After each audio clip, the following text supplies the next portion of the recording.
Alors, Bezrat Hashem, là on va parler un peu de Parashat Hashavua, Parashat de la semaine, Veikrouli, Veikrouli Teruma. Alors finalement, ça c'est cette paracha, hein, elle se passe le lendemain de Yom Kippourim. Quand maintenant, Moshe Rabbeinu il redescend d'être avec Akadosh Baruch Hu pendant 40 jours et 40 nuits pour la troisième fois. Il est 120 jours avec Akadosh Baruch Hu. Et là finalement, Akadosh Baruch Hu, c'était après la faute du Hegel, après la faute du veau d'or. Et là, finalement, Akadosh Baruch Hu lui dit Salartikid varecha. Donc, il pardonne à Am Israël. Et là, la première chose qu'il demande à Kadosh Baruch Hu, de construire le Mishkan, donc le sanctuaire dans le désert. Et là, hein, ce qui est intéressant à soulever, c'est que le Passouk, quand maintenant il va réunir les dons de Am Israël pour le sanctuaire, donc le Kadosh Baruch Hu il dit Vikrouli teruma. Et bon, le Al-Shir HaKadosh, il pose la question sur place, il dit Vitnouli doit me donner. C'est comme ça qu'on parle.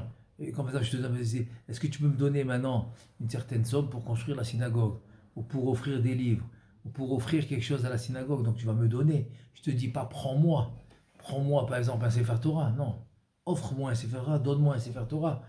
Donc pourquoi il y a ce langage de Veikru, ils vont prendre? Donc la fameuse réponse du Al-Shir HaKadosh, Rabbi Moshe Al-Shir HaKadosh. Et donc la fameuse réponse était que, en fait, le fait que tu donnes quelque chose pour Akadosh Baruch Hu, c'est en fait, tu prends quelque chose, tu donnes pas. Parce que pourquoi? Parce que chaque chose en fait que tu as donné pour Akadosh Baruch Hu, en fait tu as pris quelque chose en retour. Quand quelqu'un donne la tzedaka, il dit le harizal, en fait il va comme créer un tuyau, un tuyau d'abondance qui va venir et qui va lui donner en retour quelque chose. Comme il dit par exemple que toutes les dépenses que l'homme il fait pour la mitzvah, et donc il y a la Gemara dit Tishrei, c'est racheter votre Tishrei, Talmud Torah, Yamim Tovim, Rosh Chodesh et Shabbatot, donc toutes les dépenses que tu fais, le Ridba sur place, il dit Huadin les kol mitzvot. Donc toutes les mitzvot que tu fais en fait, c'est Akadosh Baruch Hu, il rembourse. Donc ça c'est la fameuse réponse du Al-Shir HaKadosh. Mais le Zohar HaKadosh, il va nous dire, Rabbi Chia, dans le Zohar HaKadosh, il va nous dire la chose suivante. Il va dire en fait, Vikrouli, c'est plus le sens littéral. C'est quoi Vikrouli?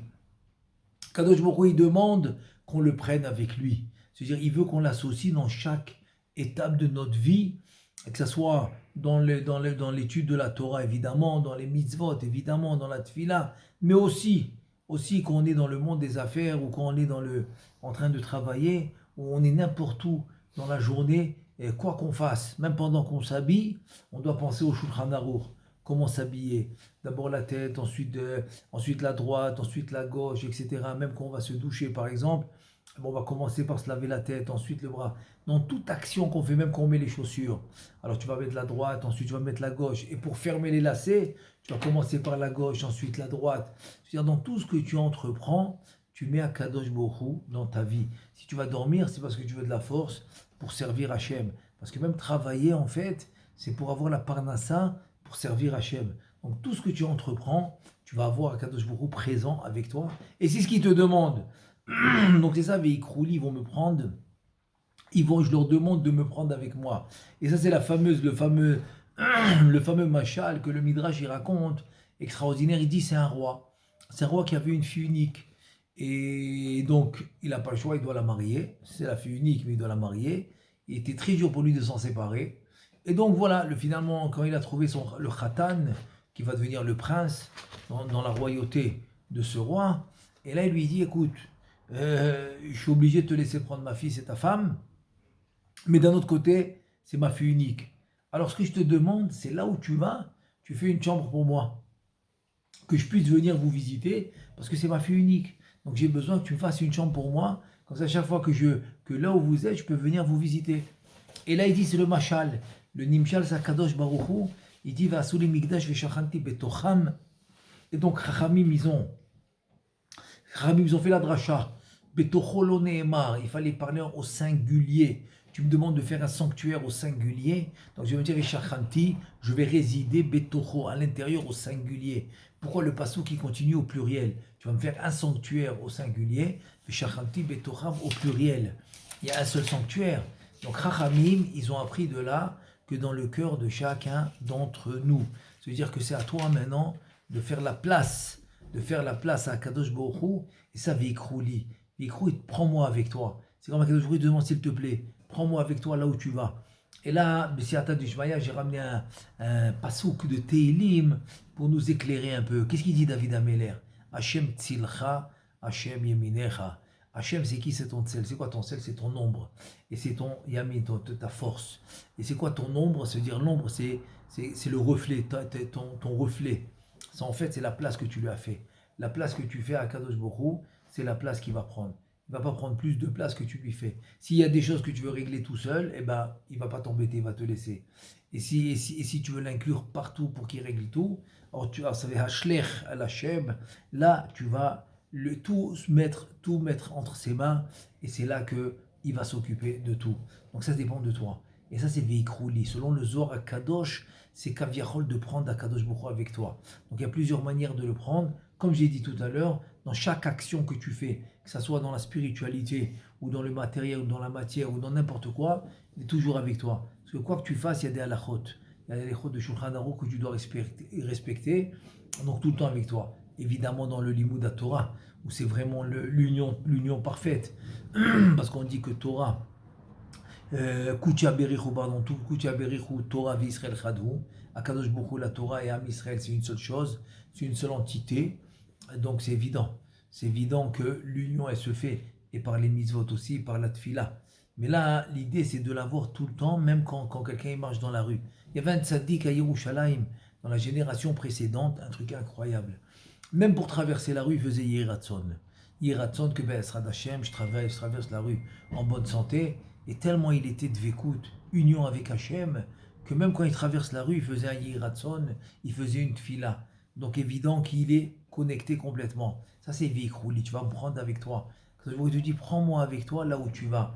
Et là on raconte une histoire incroyable au temps du Al-Sheikh HaKadosh, Rabbi Moshe Al-Sheikh. Il était à Tzfat, c'est à l'époque du Harizal, de Rabbi Chaim Vital, Rabbi Shlomo El-Kabetz, qui a rédigé les Chadodi, etc. Une époque extraordinaire de Chachamim. Et là, il était dans la synagogue en train de faire la dracha. Parashat Trouma, Veikrouli, Terouma, il est en train d'expliquer le lien de Ikrouli, etc. Que quand tu donnes, Hachem, en fait, tu prends, et d'avoir Akadosh Baruch Hu avec lui tout le temps, etc. Et il est rentré pour expliquer le bitachon. Que quand tu as Akadosh Baruch Hu avec toi, donc tu es complètement dans le bitachon, complètement, on va dire, aidé. Tu te fais aider complètement par Akadosh Baruch Hu, par ton bitachon. Pourquoi? Et c'est pas en rapport du tout avec ton niveau spirituel. Pas du tout. C'est-à-dire même quelqu'un qui a un très très bas niveau spirituel, mais il a un bitachon, il a une croyance, il a une foi sincère envers son créateur, eh bien il va se faire aider. Ça n'a aucun rapport avec son niveau spirituel. Mais alors pas du tout. Et des fois il y a le contraire. Il y a le contraire que quelqu'un il peut être très fort en Torah, etc. Mais son niveau de foi et de bitachon, eh bien il peut être moins que quelqu'un de normal. Donc c'est quelque chose qui se travaille et c'est quelque chose qui se développe en la personne. Et donc il expliquait le bitachon, etc. Que l'homme il pouvait avoir confiance en Hachem à 100% et qu'il n'avait pas besoin de travailler autant, etc., etc. Et voilà qu'il y a un homme qui avait comme travail de charger un âne dans les montagnes avec les pierres pour les amener au constructeur pour construire. Et c'est ce qu'il faisait aller-retour avec son âne, il ramenait les pierres et c'est comme ça qu'il vivait. Et bon, c'était un travail, on va dire, très, très physique, qui était très difficile.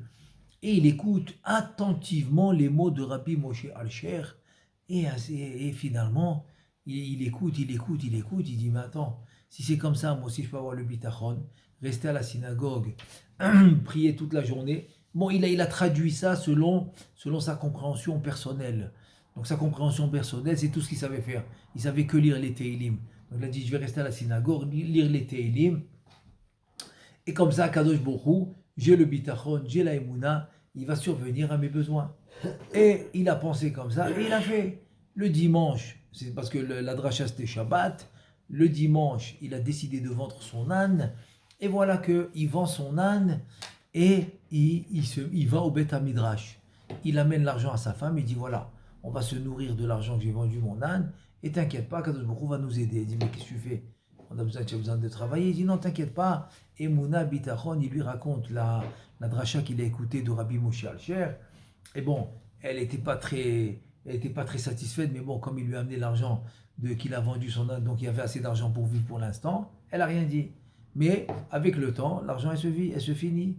Un jour, 2 jours, une semaine, 2 semaines, un mois, 2 mois, l'argent, elle se finit. Donc elle vient voir son mari, lui dit écoute, tu ne peux pas continuer comme ça. Tu as besoin de travailler. Non, t'inquiète pas, et Mouna Bitachon. Mais non, c'est pas possible. Bon, tous les jours, elle lui répète c'est possible, c'est pas possible, c'est possible, c'est pas possible. Et voilà un jour, la grande surprise qui arrive. Quelle surprise? Il dit en fait, cet âne qu'il avait, il a vendu à quelqu'un. C'était un non-juif que lui faisait le même travail que lui. Donc ce non-juif, il arrive à la montagne, il creuse pour remplir l'âne de pierre pour amener au constructeur. Et voilà que finalement, il trouve un trésor extraordinaire. Et au lieu de mettre les pierres dans l'âne, il a mis le trésor. Donc il a rempli son âne de trésors, mais une valeur colossale, très très grande richesse. Ce goy, il était très heureux, il a fini de remplir son âne, il vient pour partir, une pierre elle tombe de la montagne sur sa tête à ce goy, et il meurt sur le coup. Donc maintenant l'âne, il est tout seul dans la montagne, ce goy qui est mort, il ne sait pas quoi faire. La seule chose qu'il se rappelle, c'est l'adresse de son maître, son premier maître, avec qui il était beaucoup d'années. Et donc, naturellement, il retourne chez son maître, le juif, qui était avec lui beaucoup d'années. Et il arrive là-bas. Et donc, le maître, il ne comprend pas. Il voit son âne, tout seul. Il dit, mais où est-ce qu'il est le propriétaire? Je l'ai vendu à quelqu'un. Il vérifie ce qu'il a à l'intérieur. Il voit le trésor. Il dit, c'est pas possible. Et après, petit à petit, le message, il se répand dans la ville que ce goy, il était dans la montagne, ils ne comprennent pas qu'est-ce qui s'est passé, et qu'une pierre est tombée, il l'a tué, etc. Donc ce goy était mort, donc il a compris que finalement, l'âne est revenu chez lui, et que c'est à lui, là, donc il a récupéré son âne et le trésor colossal, c'est une richesse incroyable qu'il a récupérée. Et donc évidemment que sa femme, elle a rien trouvé à dire, elle a dit la vérité, kol hakavod, tu as respecté ce que le Rav il a dit, donc tu as eu la bracha, et comme ça ils ont bien vécu, eux, leurs enfants et petits-enfants, Baruch Hashem, avec une très bonne pardassa. Maintenant les élèves de Rabbi Moshe Hashem, ils disent je ne comprends pas. Nous on était élèves, et on n'a jamais eu de surprise comme ça, de trésors qu'on a trouvés, etc. Qu'est-ce qui se passe?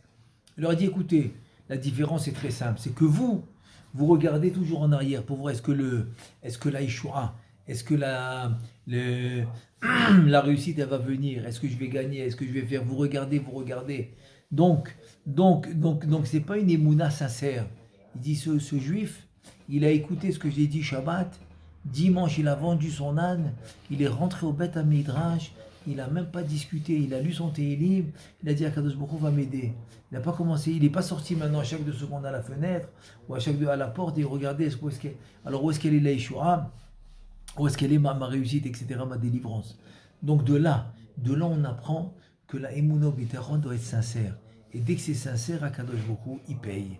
Et c'est ce qui s'est passé avec cet homme-là. Donc de là, tu vois un peu la force de Vikrouli Teruma. Lui, il a donné tout ce qu'il a fait pour Akadosh Baruch Hu, pour pouvoir rester au Beth Midrash et pour pouvoir étudier la Torah. Et regarde ce qu'il a reçu. Et donc c'est un message extraordinaire que la paracha nous dit, que le sanctuaire en fait, c'est parce qu'il n'y a pas de sanctuaire maintenant, il n'y a pas de Beth Amikdash. Donc en fait, c'est une présence divine que tu dois créer toi-même. Tu dois créer toi la présence divine. En fait, quand je dis créer, elle existe la présence divine, mais tu dois créer sa présence en toi. Alors que, bien sûr qu'elle existe, mais c'est à toi de l'intégrer. C'est à toi de l'intégrer jour après jour, jusqu'à qu'elle soit tout naturel. Comme il dit, Yosef ish matzliar, Yosef il réussit tout, Vekol asher yaaseh yatzliar, tout ce qu'il faisait, il réussissait. Et qu'est-ce qu'il dit Rashi? Shem Hashem Shagour Befiv. Le Shem Hashem, il avait toujours, il disait Baruch Hashem, Bezrat Hashem. Donc il avait toujours le nom d'Hashem dans sa bouche. Ah, qu'est-ce que tu vas faire? Bezrat Hashem, je vais faire. Ah, tu vas faire, ouais, ben, tout il avait, donc il intégrait dans sa vie, dans le quotidien. Il intégrait dans le quotidien la présence divine et c'est comme ça qu'il réussit. Et c'est comme ça qu'il réussit. Donc c'est ça en fait l'idée. L'idée principale de ce sanctuaire, c'est la présence divine. Et cette présence divine c'est elle qui va nous délivrer Bezrat Hashem dans la Géoula. Donc c'est à nous de travailler là-dessus et de Bezrat Hashem d'avoir la Géoula très très bientôt. Amen Kenyi Ratson.